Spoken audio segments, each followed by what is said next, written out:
Salve, salve, gente boa! Eu sou o professor Euclides, essa é a Escola Teófilos. Bem-vindos ao nosso canal, esse canal de estudo de teologia bíblica.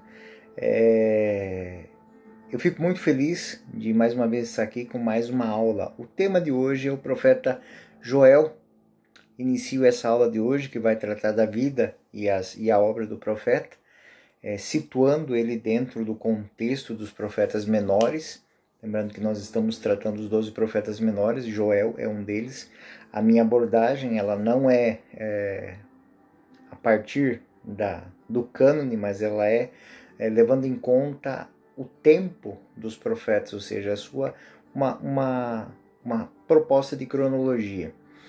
Hoje, de fato, vocês vão entender por que disso, né? Vamos entender exatamente como essa cronologia ela se encaixa. Bom, este vídeo eu digo que logo abaixo na descrição você tem o material que foi usado e também a bibliografia que pode ser usada para este estudo. Quem for fazer isso de uma maneira mais profunda pode ver outras bibliografias e outras coisas mais. Quero agradecer os nossos patrocinadores, os nossos amigos, os nossos alunos que nos incentivam a manter o canal no ar sempre com coisas novas, sempre na quarta e nos sábados, né? Às vezes sai na madrugada, ou às vezes sai pela manhã, mas é sempre isso. Então quero agradecer de maneira especial a aluna Márcia Aparecida Miguel Zeponi, Ana Lúcia Escapim, essas amigas, e também todos aqueles amigos e amigas, alunos e alunas que de uma maneira silenciosa nos ajudam, né? Uma maneira anônima. A Márcia, eu lembro que ela tem um centro de orientação teológica existencial, onde se tratam de temas e abordagem de temas de relações pessoais, teológicas, filosóficas, educacionais, temas que vão muito em coisas que são mal do nosso tempo, causado pela situação que estamos vivendo, né? Depressão, cansaço, problemas com direcionamento profissional, né? Então, o tema de hoje, então, é o profeta Joel. O profeta Joel, que tem uma obra, são 4 capítulos, né? O nome Joel significa Yahvé é Deus. Então, o nome dele é uma profissão de fé. O pai do profeta se chamava, isso a gente vai encontrar, Petuel. E não há informações muito profundas sobre a pessoa de Joel. Do exame do livro que leva o seu nome, podemos deduzir muitas coisas. Primeiro, vivia na Judéia. Se nós pegarmos o texto de Joel capítulo 1, versículo 6, minha terra foi invadida por um povo forte, inumerável. Seus dentes são dentes de leão e tem mandíbulas de leoa. Então, essa expressão, o ser dominado pelo forte, o leão, é uma expressão do reino de Judá. Também outra nota que mostra a origem do profeta, Joel capítulo 2, versículo 1, 15 e o 23. No versículo 1 nós temos assim: toca a trombeta em Sião.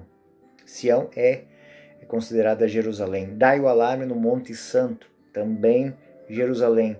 Estremeçam todos os habitantes da terra, eis que se aproxima o dia do Senhor. No versículo 15, tocai a trombeta em Sião, publicai um jejum, convocai a assembleia de Israel, assembleia de Judá, se reuni o povo.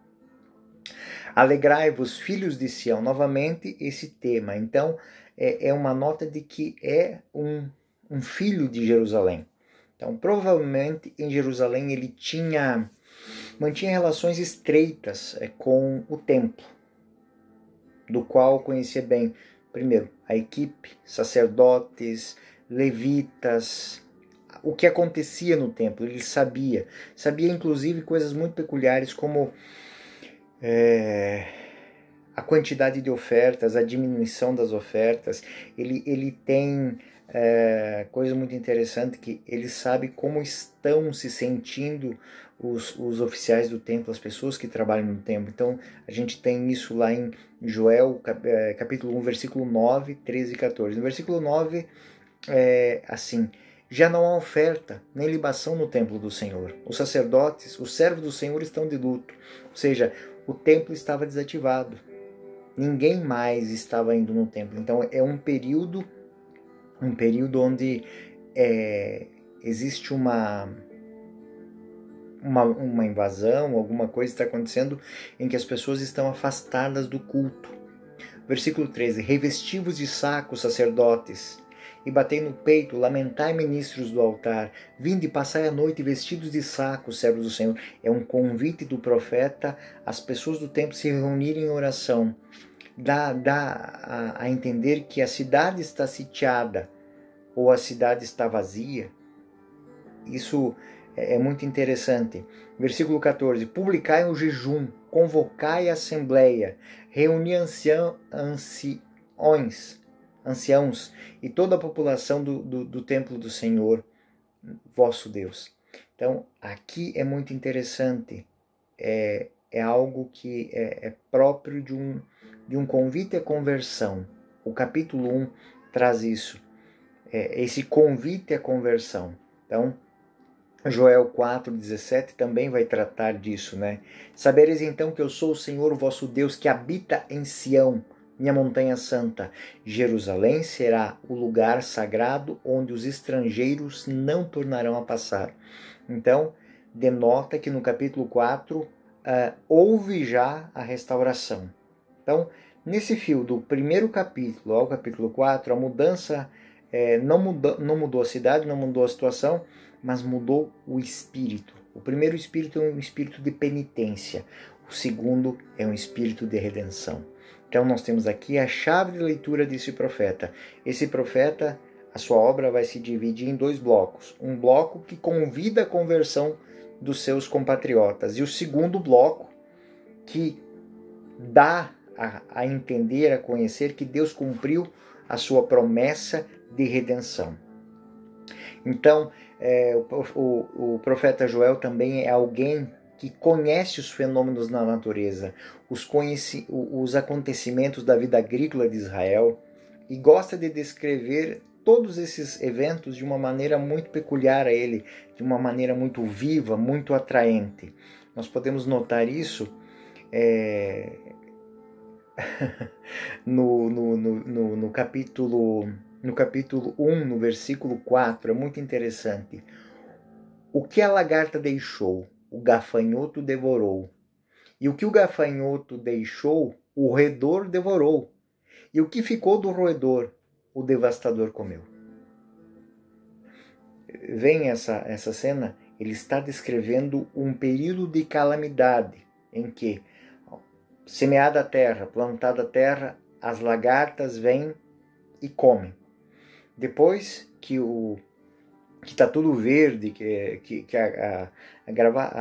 as lagartas elas comem as folhas pequenas quando a planta está crescendo.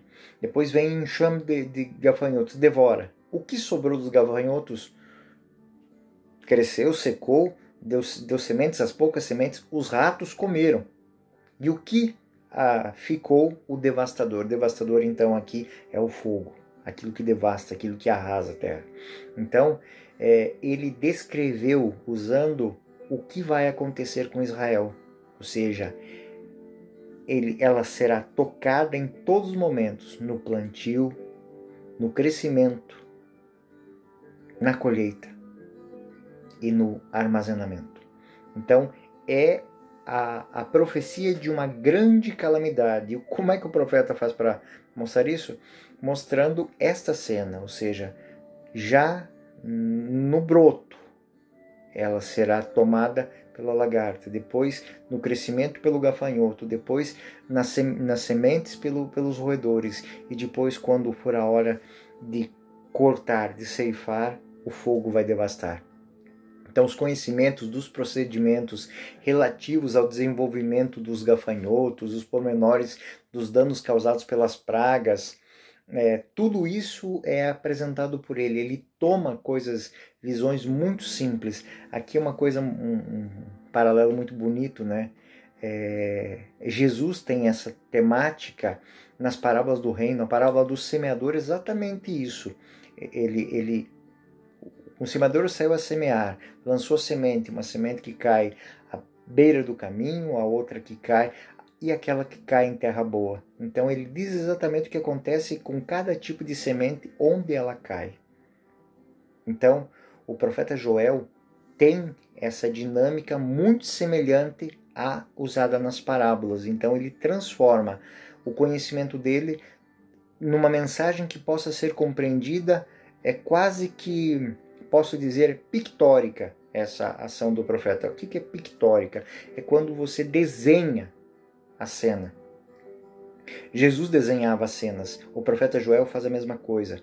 A temática dele é desenhar as cenas para que elas não saiam da cabeça das pessoas. E por que uma cena tão simples? Porque possivelmente esta cena de fato é real. Ela aconteceu nos campos ao redor de Jerusalém. Todo mundo viu isso, ou seja, um grande enxame de gafanhotos invade essa região, que já vinha sido assolada por uma praga de lagartas, talvez as próprias lagartas que vão gerar os gafanhotos, não sei, mas a sequência é essa. E depois que passa a praga de gafanhotos, o pouco que podia se colher, os ratos invadiram. E o pouco que os ratos podiam invadir, acontece uma grande calamidade, um incêndio. Então a terra fica arrasada. Então esses pormenores são muito peculiares. Outro, assim, os lavradores estão desamparados, os vinhateiros lamentam por causa do trigo da cevada, porque a colheita foi destruída. Versículo 12 do capítulo 1. A vinha secou, a figueira murchou, a romanceira, a palmeira, a macieira, todas as árvores definharam. A alegria envergonhada foi para longe dos homens. Então, esta é a situação de Israel, que se vê destruída, desolada, e ela está sendo punida. Então é um convite à conversão pelos males de Israel, pelos pecados de Judá. Joel possuía essa alma sensível, capaz de compreender, de se lamentar. No capítulo 1 ainda, ele vai falar aos habitantes de Jerusalém, aos habitantes, aos sacerdotes, ele fala no mesmo tom de uma ação muito direta, como também sensível. Despertai, ó ébrios, no versículo 5 do capítulo 1, e chorai. Bebedores de vinho, lamentai-vos, porque o suco da vinha foi tirado de vossa boca. Ou seja, ele consegue chamar até o bêbado, ou seja, até o bêbado chora, porque ele não tem o vinho para beber. Então ele vai ao pecador o mais desprezível, aquele que ninguém dá nada por ele, e convida à oração, porque até mesmo aquilo que o faz pecador, ele não tem. É profundo isso se a gente olhar, né? Versículo 13. Revesti-vos de saco, sacerdotes, batei no peito, lamentai-vos, ministros do altar. Vinde, passai a noite vestido de sacos, servos do meu Deus. Ele está no templo, ele conhece as pessoas do templo, e ele convida essas pessoas a uma grande oração. Uma oração, não uma simples oração, mas um ato de humildade, ou seja, tirem as roupas de ouro, tirem as roupas de linhos e se vistam de saco. É uma linguagem que nós vamos encontrar no livro, no profeta Jonas, que vai a Nínive e propõe uma conversão, propõe uma mudança, porque o dia do Senhor virá sobre Nínive. E Nínive faz o quê? Tira as suas roupas, o rei decreta um jejum. Todos tiram as suas roupas de festa e se vestem de saco, de roupa dura, de roupa penitencial. Também no versículo 14 e no 15, publicai um jejum, convocai a assembleia, reuni os anciãos, toda a população no templo do Senhor, vosso Deus, e clamai ao Senhor. Ai, que dia! O dia do Senhor, com efeito, está próximo e vem como um furacão desencadeado pelo Todo-Poderoso Yahvé. Então, essa é a dinâmica da primeira parte do texto do profeta Joel. É um grande convite à conversão, do mais pecador até o mais santo que sofre junto com os pecadores. Ele não é culpado dos pecados, mas ele sofre porque a ira do dia também recai sobre eles. Ou seja, é uma só nação. Quando um peca, todos pecam. É algo que para a teologia cristã é muito importante. Ela está fundamentada na teologia que está dentro desse pequeno livrinho de 4 páginas, de 4 capítulos. Ou seja, o profeta Joel vai dizer que ele vai dar forma àquele conceito que depois é usado na redenção do Cristo. Ou seja, por um pecado entra no homem, na humanidade, por um homem entra na humanidade o pecado, por um homem também vem a salvação. Então aqui, tanto o sacerdote quanto o levita, todas essas pessoas, elas condividem com o homem do campo e com o bêbado o sofrimento de perder tudo. Então, o profeta Joel é capaz de passar da constatação de um fato histórico, que é a grande praga que se abateu sobre os campos de Judá, sobre as perdas, não ter o que comer, a grande fome que se alastrou, e transformar isso fazer considerações do ponto de vista de um convite de Deus. Ou seja, ele consegue ver por detrás da casca do sofrimento uma chamada de atenção, um convite à mudança. Os gafanhotos, que essa praga é uma praga que possivelmente é um fato histórico, como tantas nuvens de gafanhoto naquela região do mundo, né? Mas ela se transformou numa ferramenta para que o povo de Israel entendesse o que são as nações estrangeiras sobre Israel. Elas devoram com a opressão, elas devoram com os impostos, elas devoram levando os seus filhos os seus melhores filhos para a guerra. Então, o profeta ele trabalha isso, que dizem que os povos estrangeiros são como uma nuvem de gafanhotos, e onde elas passarem só trarão destruição. Então, o dia das trevas, da escuridão, o dia nublado, coberto de nuvens, tal como a luz da aurora, derrama-se sobre os montes do povo imenso e perigoso, como nunca houve semelhante no princípio, nem há de haver em outras épocas longínquas. Ele vai dizer que esses povos estrangeiros, que invadem de várias maneiras Israel, são como uma nuvem de gafanhotos. Diante dele, um fogo devorador traz a chama abrasadora. Diante dele, a terra é um paraíso, atrás, um deserto desolador. Ou seja, os costumes estrangeiros, a opressão estrangeira, o que existe antes deles é um paraíso. O que vem depois que eles passam é uma terra uma terra desolada. É como a última visão dele, é como se o fogo passasse, a terra fica arrasada. Então o profeta Joel tem essa sensibilidade. É a fúria, é um exército furioso, né? À frente do seu exército, o Senhor faz ouvir a sua voz, pois o batalhão imenso e poderoso para executar a sua palavra. Assim, o dia do Senhor, grandioso e terrível, quem poderá suportar? Ele vai dizer que tudo isso faz parte do dia do Senhor, o dia da ira. O dia da ira que vai consumir e vai purificar os pecados de Judá. Ele vai comparar o exército com o zumbido dos gafanhotos, do enxame de gafanhotos.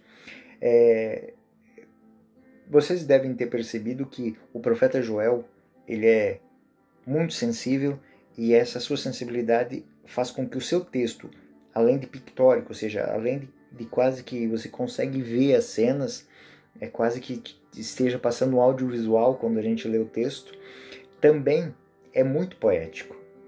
Às vezes atinge quase que lírico, ou seja, existe um canto.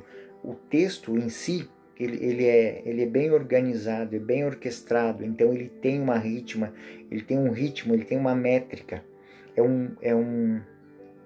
um texto que foi feito para ser lido no templo. Possivelmente era eram textos que foram dados aos sacerdotes para que os sacerdotes, quando os poucos que vinham, ouvissem isso e guardassem no coração. As pessoas vinham reclamar do que estava acontecendo, a situação do povo, da terra desolada, de tudo, dos gafanhotos, do fogo, dos ratos, vinham ao templo e ali ouviam essa mensagem e levavam no seu coração para fazer uma outra reflexão. Por que isso está acontecendo conosco? O que o Senhor quer nos dizer com este acontecimento? Então, a primeira parte do texto é, de fato, um convite à conversão. Então, a mensagem de Joel, provavelmente, ela foi entregue ao Templo de Jerusalém. Por isso, não surpreende que os elementos tenham essa conotação de uma liturgia penitencial. É um lamento do povo, são súplicas, são convites à oração feitos do profeta para os sacerdotes, para os camponeses, para os pecadores, os bêbados, né? Aquele texto que eu citei há pouco. E a resposta do Senhor não falta a forma de promessa de salvação. Então agora nós temos a primeira parte. Então os 2 primeiros capítulos tem um caráter descritivo, pictórico, e a segunda parte é um contexto escatológico, ou seja, é o contexto que nos convida a olhar para o fim dos tempos e ver nesse fim do tempo, nessa vinda do Senhor, nessa apresentação do dia do Senhor como um dia de restauração. O profeta Joel, ele é tão bem encaixadinho, tão bem organizadinho, que não se admite que foram mais de um autor, nem que houve compilações, como nós temos com Oséias, nós temos com Amós, nós temos com Sofonias, ou seja, vários textos e depois pessoas que vieram e ajeitaram esse texto. Não, ele tem a mesma organização. Se nós pegarmos ele, uma linguagem, uma frase num versículo prepara para uma outra frase, para um desfecho ordenado e organizado. Então as referências do dia do Senhor são muito fortes no profeta Joel. A primeira parte na infinidade de versículos, aclamai Yahvé, e clamai o dia do Senhor, ai o dia do Senhor. Então Joel capítulo 1, versículo 15, que dentro dessa organização prepara o capítulo 2, que vai dizer assim, aclamai o Senhor, ai que dia, o dia do Senhor está próximo e vem como um furacão desolador. Não temas, a terra estremece de alegria e de júbilo, porque o Senhor fez grandes coisas. Então, se numa parte do texto nós temos o convite à conversão, porque será desencadeada uma punição, mas aqueles que ouvirem o chamado do Senhor e aquilo que ele diz, fizerem jejum, fizerem a sua penitência, serão tomados por essa alegria, esse júbilo do dia do Senhor, que agora vem como restaurador, como regenerador. Mas isso é próprio da linguagem profética, porque o profeta Joel, ele não destoa dos profetas contemporâneos, ele de maneira especial. Oséias é muito citado. Da mesma maneira que ele fala do dia do Senhor que virá e que vai destruir e que vai afligir, no outro momento ele diz que também haverá uma paz, haverá uma restauração. Da mesma maneira que o profeta Oséias, no capítulo 3, versículo 4 e 5, primeiro ele vai falar que os filhos de Israel ficarão sem rei, sem chefe. E depois no versículo 5 vai dizer que tudo isso fez com que eles buscassem o Senhor. Depois disso, filhos de Israel voltarão a buscar o Senhor, seu Deus, Davi, seu rei, e recorrerão comovidos ao Senhor e à sua bondade no final dos tempos. Então, essa linguagem de apresentar primeiro um pedido de conversão, um convite à conversão, de análise, de volta, de penitência, e depois a proposta de uma restauração, é próprio dos profetas desta época, né? A história apocalíptica tem uma relação com uma outra, né? Os flagelos físicos que são apresentados aqui profeta prefigura a antecipação de uma grande intervenção de Deus. Então todo o sofrimento de Israel vai purificar Israel, para que depois os povos que oprimiram Israel sejam também purificados e no fim todos sejam conduzidos à restauração. Então é muito interessante essa dinâmica. Também tem essa dinâmica por detrás, quase que universalista, porque o dia do Senhor ele vem para todos. É o dia do Todo-Poderoso. Então, as semelhanças verbais, então, em muito se parecem com Isaías, com Amós, com Miqueias. Então, nós temos as mesmas palavras usadas ali. Então, a estrutura geral é própria dos profetas. Então, primeiro os oráculos que ameaçam o povo de Israel, depois os oráculos que vão ameaçar os povos dominantes, né, os cananeus, os gregos e tudo mais, e depois a restauração de Israel. Então, nós temos uma série de oráculos que ameaçam o povo de Deus, né, e depois os anúncios salvíficos. Só para dar um exemplo, Joel, versículo 2. Ouvi isto, anciãos, estai atentos, vós todos habitantes da terra. Aconteceu uma coisa semelhante em vossos dias, ou nos dias de vossos pais. Então, ele está além de ele dizer que é algo recorrente, essa recorrência é para dizer que ele não falha quando ele promete. Joel, capítulo 3, versículo 5. Mas todos os que o invocarem, o nome do Senhor será poupado, porque sobre o monte de Sião em Jerusalém haverá o resto, como o Senhor disse, entre os sobreviventes que estarão os que o Senhor tiver chamado. Então, aqui, o dia do Senhor e o resto de Israel.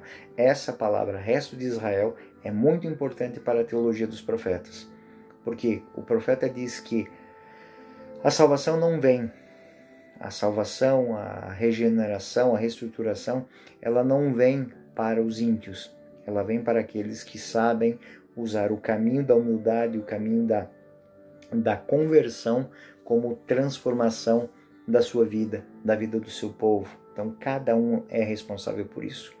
Os oráculos também, dentro dessa dinâmica, que ele se parece muito com a estrutura profética da época, os oráculos contra as nações pagãs são idênticos àqueles que a gente vai ver tantas vezes para os povos estrangeiros.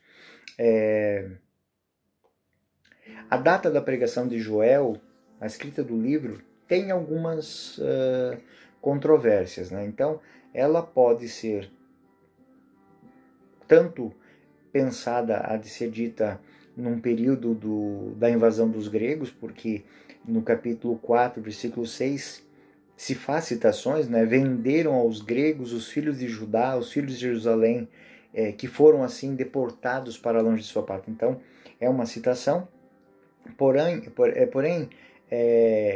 isso não é suficiente para datá-lo como no período pré-exílico. Ele é